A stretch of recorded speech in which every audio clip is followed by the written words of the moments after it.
So here further description is continuing about how all the different activities, the different phenomenon in this material world, what we see, they first appeared in the universal form of the Lord. That means that actually the living entities are so much dependent on the Supreme Lord that even the different activities which the living entities perform, just like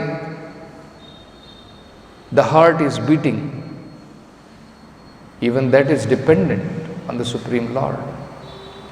The blood is flowing in our veins, that is also dependent on the Supreme Lord. The rivers are flowing outside, there is ocean, and all of them are dependent on the Supreme Lord. So, whatever the living entities want to perceive, even that perceiving power we don't have independently. We want to enjoy seeing this material world, even that power does not belong to us. It is because of the vision, it is because of the sun that things are visible. And when that power is taken away, we have no power to see. So here, it is important to note that all the different manifestations first began from the Supreme Lord's Virat Rupa, from that form. Like here it is said, when the hands appeared for the Virata Rupa of the Lord, with that, the grasping power and the power of dropping the things from the hand became manifested. Hand has a power to grasp, catch hold of something and release. So that power of hand became manifested. And the presiding deities of controlling the movement of the hand is Indra. So Indra also became manifested, who will now control the movements of this sense, the hands. Similarly, it is said, when the legs became manifested in the Virata form, then the power, the process of movement began, and the presiding deity, Lord Vishnu, who is understood to be the controller of movement of leg, he also became manifested. Similarly, it is said in the next, when in the body of that universal form, the veins appeared, then the blood, the red corpuscle, they also appeared.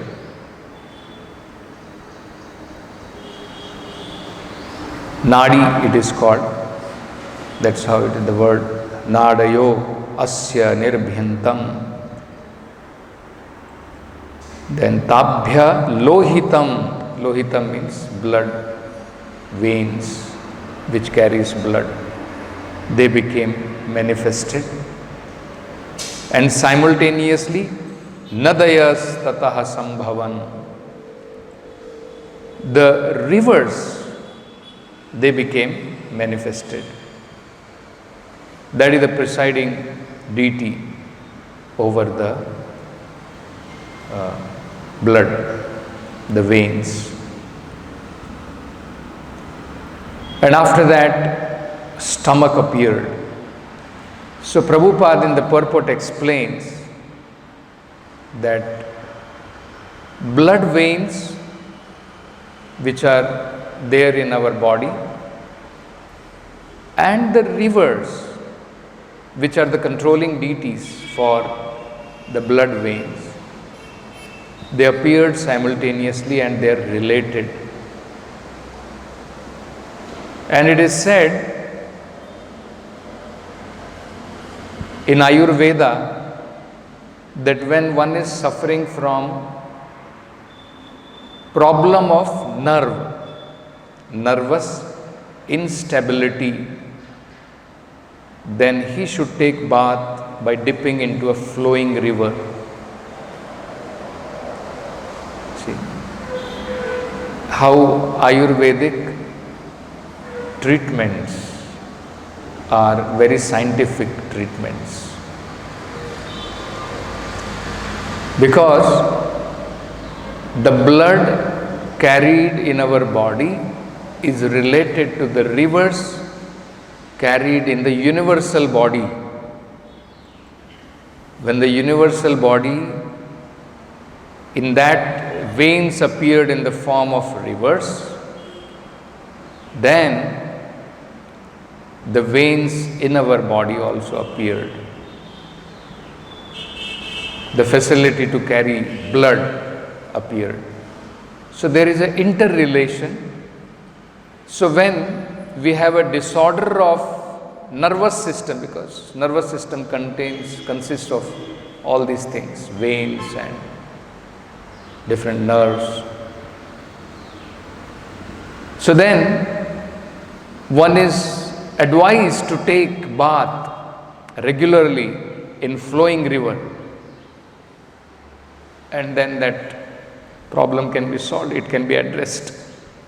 Similarly, if you see in the next verse, it is described, next grew feelings of hungers and thirst.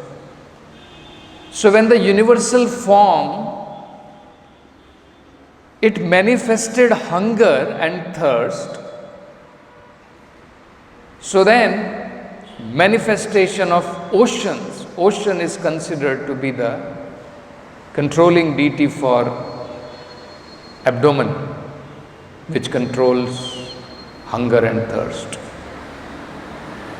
And after that, heart became manifested, and then after that, mind became manifested.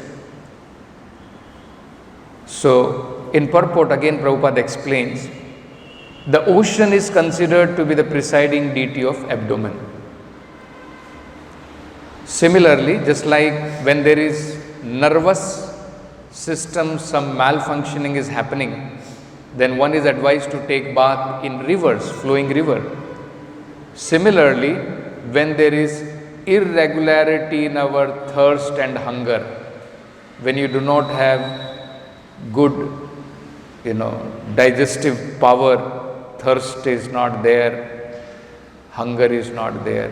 When that Jatar Agni is not functioning properly, the sign is you will not be hungry, you will not be thirsty. In fact, I myself, when during this Corona times, I remember for around 1 week there was no hunger, practically no thirst. And when I regained, I was able to understand that now, the systems are coming back. So when the body is not functioning properly, when that hunger and thirst is not there. So one can understand that this is the problem, and here it is advised that according to Ayurveda, he should take bath in ocean, and then this problem also can be addressed. So, here these descriptions Prabhupada explains is a systematic understanding about how the different functions in this material world, they became manifest.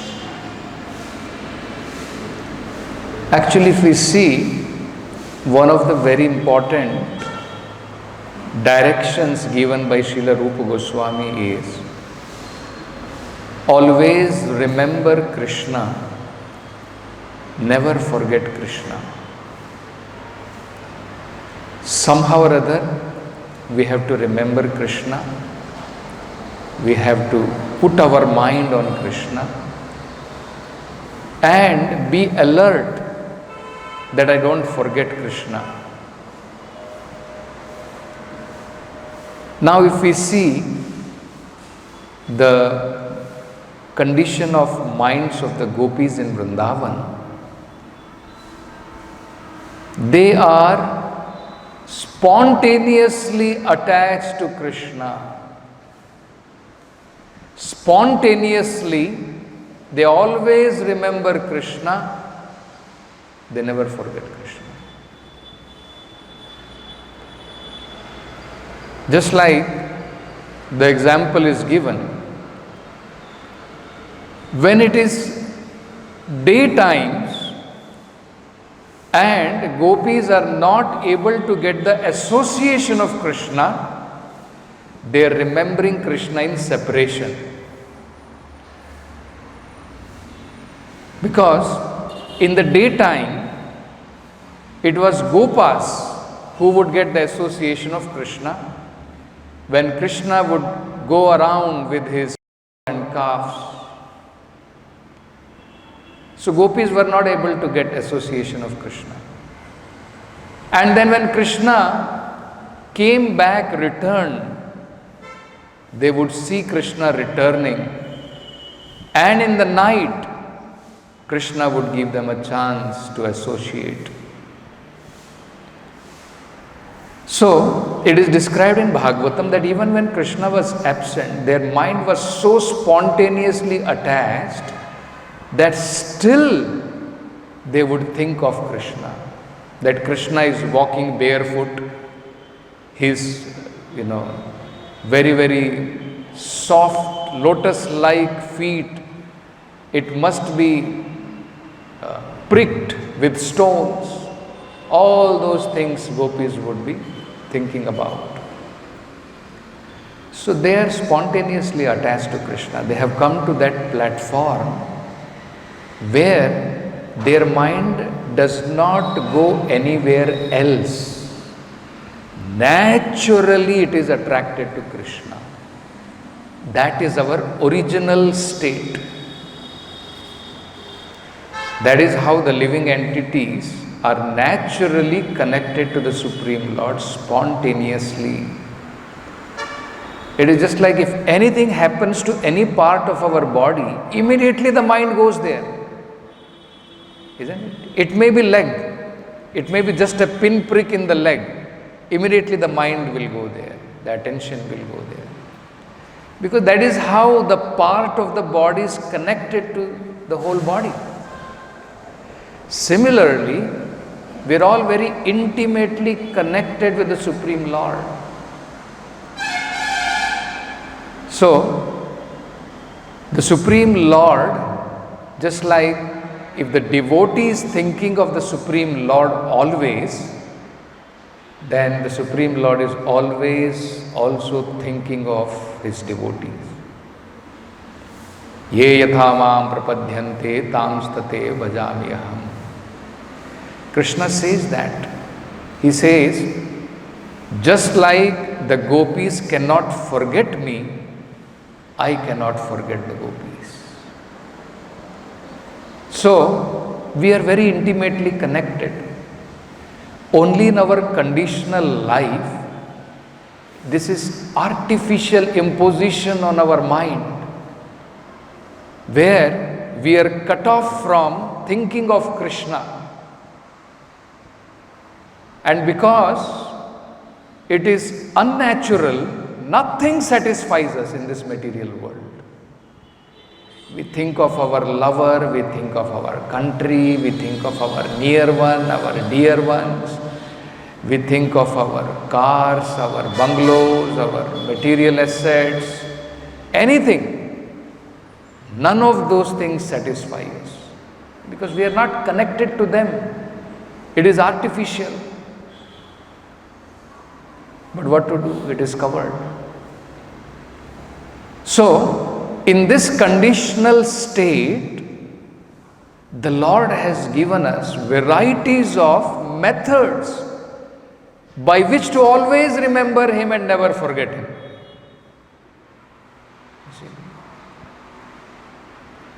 Because that is the most important thing. That is our natural condition. Always remember Krishna, never forget Krishna. That is the perfection of life. But in present conditional life, it's very difficult for us to remember Krishna. We always remember Maya, never forget Maya. It's completely opposite. So now we have to be trained. Senses have to be purified.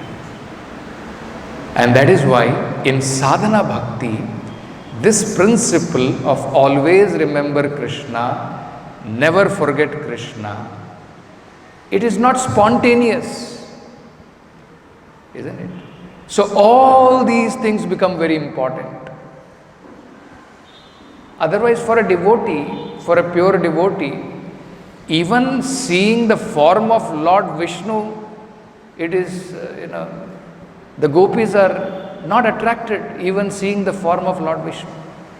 Their mind was so much absorbed in Krishna that when the Lord assumed the form of Vishnu, they just said Hare Krishna and walked away. No, this is not our Krishna. You see. But in our conditioned life, lot of things are required. Some do's are required, some don'ts are required, by which it will enable us to think of Krishna always and never forget Krishna. That is called sadhana bhakti. So very essential for us. We cannot imitate gopis. We should not be thinking, let me walk anywhere I want to go, let me see any woman I will see, I'll always think of Krishna. No. Isn't it?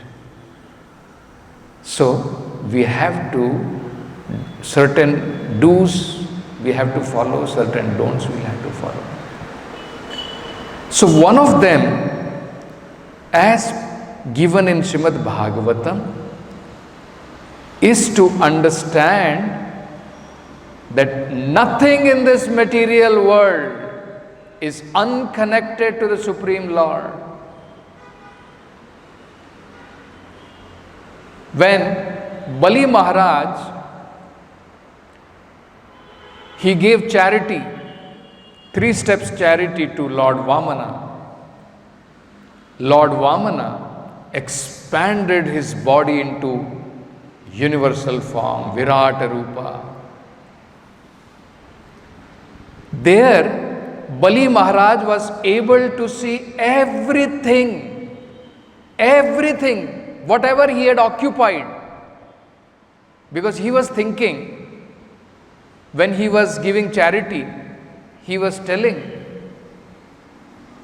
to Lord Vamana as a brahmachari, what is this you are asking only for 3 steps of land? I am the proprietor of 3 worlds.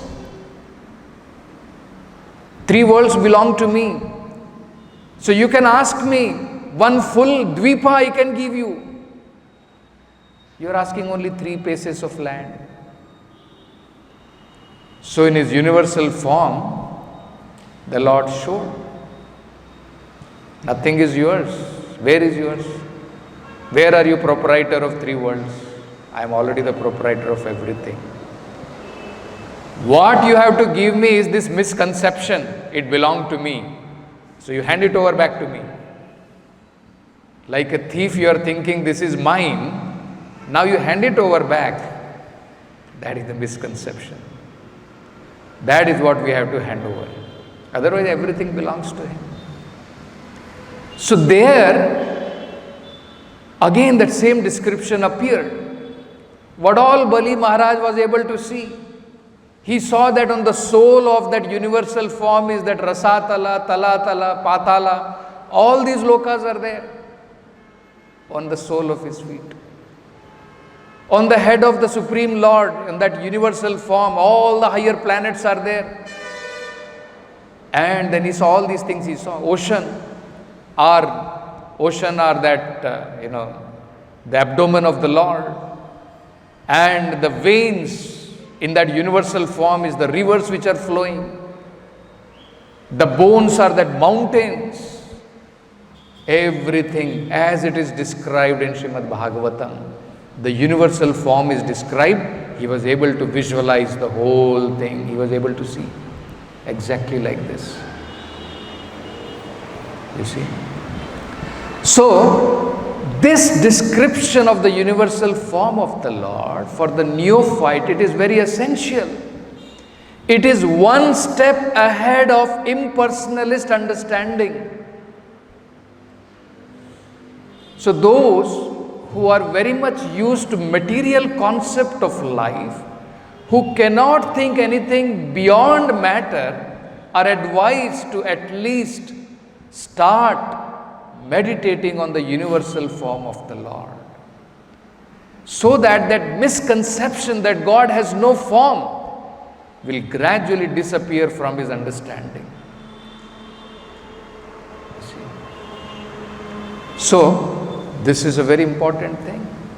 Just like the difference is, the devotees are able to conceive in proper understanding that this universe is one with the Supreme Lord because it is his energy. And at the same time, the Supreme Lord is beyond this material universe. He is not restricted only to the material universe. Because there are some class of people who think, because when Bhagavatam also says, Idam hi Vishwam, the Supreme Lord is Vishwam. This material universe is nothing but the Supreme Lord. So they think the Supreme Lord has become Vishwam, he has become this universe and nothing is beyond that. They cannot understand. They don't understand this is the first step in God realization. This is not the last step in God realization. But first step is also important. So neophyte starts seeing like this. A devotee also sees. When he is in the material world, he sees.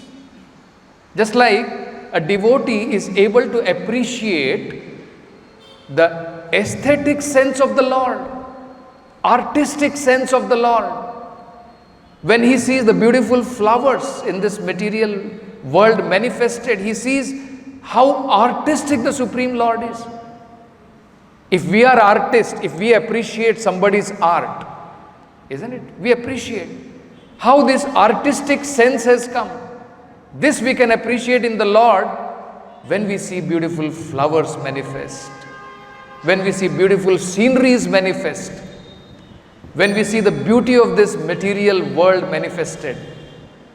We don't get bewildered by that. We understand this is one small artistic sense of the Lord manifest in this material world.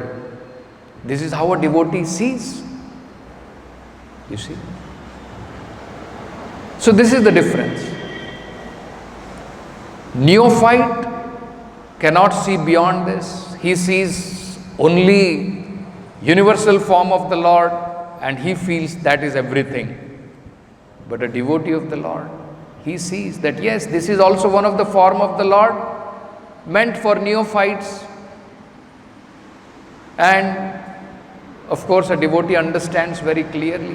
Whenever he sees the energy of the Lord, he immediately understands the energy. He does not see anything which is independent of the Supreme Lord.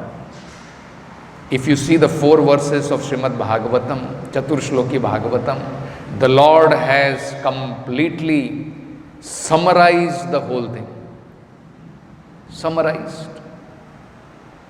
In the first verse he says, I existed and nothing else existed at that time. I only existed. So where is this universe? Where is this universe? If somebody is thinking this universe is everything, Krishna is saying, no, it did not exist. I existed. Aham evasam evagre. Krishna says that. And it is me who is existing when this universe is also existing. What you are seeing is also me. Because that is also one of the form of the Lord. Simultaneously, the Supreme Lord is one and different. You cannot say, this is not the Supreme Lord. This is, because it is His energy. But it is not just this. He is something more than this also. That is what we have to understand. And in the next verse, Krishna explains what is Maya. Next verse, Krishna says, anything you see disconnected to me, understand it is unreal, it is Maya. And anything you see connected, it is reality. Simple. See? Anything in this material world, if you see it, it is disconnected from God, it is not dependent on God, you understand it is Maya. And when you start seeing properly that everything is connected to God, that is real understanding. You see? So, this is how a devotee sees. Similarly, in our day-to-day life, Prabhupada says, devotee should mold his life in such a way, devotee should mold their life in such a way that he can always remember Krishna and never forget Him. And how to mold our life, Prabhupada has given us blueprint. He has given us blueprint. So we don't have to invent how to remember Krishna, how not to forget Him. Very mercifully, Prabhupada has given us whole blueprint about morning to night, what we should do by which we will always remember Krishna and never forget Krishna. What will happen by this is, our natural awakening will awaken. By this process of sadhana, trying to remember Krishna in all circumstances, natural awakening will happen. Very simple example Prabhupada gives is just like in the Vedic times, the husband and wife, they were married very early. Practically they had no connection with each other. When the husband goes to the house of in-laws, then the wife is required to serve the husband in varieties of ways, getting water, cooking food, giving food. By all that, their affinity towards each other, it will awaken. That is the idea, isn't it? So, just like Prabhupada gives an example, the attraction between man and woman is already there. Over a period of time, it is awakened. It is nothing imported from outside. It is there. When they are matured, when they become adult, that attraction comes automatically. Similarly, when we become matured in our Krishna consciousness, that attraction will come. But to become mature, this is the process we have to follow. Sadhana process. How to remember Krishna and not forget Him? By doing our day-to-day sadhana, in and out. Then it will be possible that our awakening will happen. So we'll stop with this Granthra, Srimad Bhagavatam ki jai, Jagadguru Srila Prabhupada ki jai.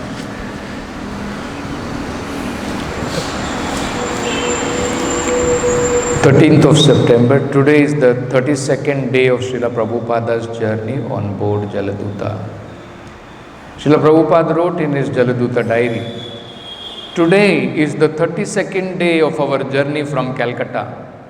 After midnight yesterday, the lurching decreased and I felt relief. In the morning also, I could not take my breakfast properly. Then I cooked Bati Charchari. It appeared to be delicious and I was able to take some food. Today I have disclosed my mind to my companion Lord Sri Krishna. There is a Bengali poem made by me today in this connection.